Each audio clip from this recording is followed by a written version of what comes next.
May you live in interesting times. Welcome to Interesting Times, the 5th in the Rincewind saga, and the 17th book written for the Discworld series. This one is a true sequel to the Rincewind first and second book, because Twoflower's book, What I Did on My Vacation, has become a revolutionary text, because it talks about all of the Ankh-Morpork thing that the Agatean Empire does not have for its citizens on the counterweight continent, despite its immense riches. So, the citizens of the Agatean Empire have made a red army of swords. But that's not for now. For you see, the first thing that's demanded from the Agatean Empire is that they send a great prophesized wizard, which is misspelled.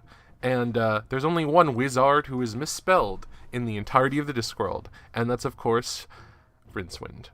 So, since the Unseen University of Mages has diplomatic relations with China, aka they get quite a bit of money from them, and because Rincewind in all of his world-saving epics has not actually had anyone see him do any of the world-saving, it just, obviously true, he's the only one who could have been there, and then the world is saved afterwards, and without him it wouldn't have happened. But since no one's ever seen it, it could have been a fluke. Maybe the lady or fate have had something to do with it, so the gods have intervened. There's no proving he did it. He didn't fill out the paperwork, obviously. So he needs to go and do whatever the Lord Hong says, who is the head of one of the 5 feudal lords. Speaking of the lady, whose true name will remain unsaid, and fate, this book is once again viewed as a contest between them, with fate having the 5 Chinese feudal lords who are trying to take control of the empire, trying to get into a civil dispute as his checker pieces, and the lady, of course, using her not cheating, just wild card and playing strangely piece Rincewind on the table. So Rincewind arrives at the Agatean Empire, and it turns out he's not the only one who's made the trip. It turns out that Cohen, the barbarian, along with the Silver Horde, who are aged gentlemen who are probably referencing other swords and sorcery novels, have all decided that the Agatean Empire has plenty of gold, and they need to steal the continent. Because the Emperor, he's in his Forbidden City all the time, so no one really knows what he looks like. So if they could just sneak in, they're old and wise and aged gentlemen who seem to speak in riddles and rhyme, mostly because they don't even understand the English language. But that's aside the point. The point is, they will speak in a very hard-to-understand way, which, if they have power, people will interpret as eccentricity and give them all of the credit that they do not deserve. Meanwhile, Twoflower's book has transformed the way that the Agatean Empire works.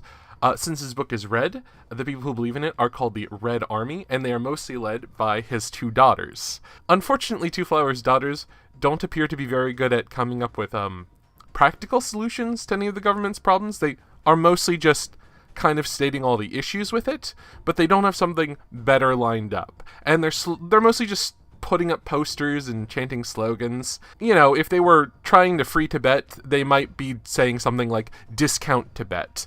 You're really not going the extra step there. This book seems to comment on how revolutions to governments seem to impose a will upon the populace that is just as tyrannical as the old nation, because the revolution is fought with beliefs in mind and abused by people who are using that sensationalism instead of people who have a productive means of doing things. You don't want people to say discount Tibet instead of free Tibet. You want people who know that a 4% increase or decrease in the tax revenue will cause transportation issues to go down or solve a medical problem. But no one listens to those people because experts are boring and nuanced and technical. So it feels like they're saying that the revolution doesn't have those people who have that nuance in their expertise because they're boring. The people who are snake oil salesmen, who take beliefs and history and twist them to suit their own needs, are the people who tend to take command of the sensationalism, off the sensationalism of the revolution. This abusive belief is not only the theme of the novel, but it's also practiced by the main villain, Lord Hong, the head of the most powerful of the 5 feudal lords. Those 5 families of feudal lords are, of course, the Hong, the Tong, the Feng, the Song, and the McSweeneys. His plan isn't exactly to be a revolutionary, But you'd be surprised how many powers you can get during a crisis. Never let a good crisis go to waste. If that kind of a book with a hugely comedic tone sounds right for you, then I recommend Interesting Times. And may you live in boring, calm, predictable, productive times instead of the disorderly chaos we see now. I'll see you in the history books. Everyone's trying to be a hero, but I just want some peace of mind. Everyone's fighting for tomorrow, but I just wanna get out of their binds.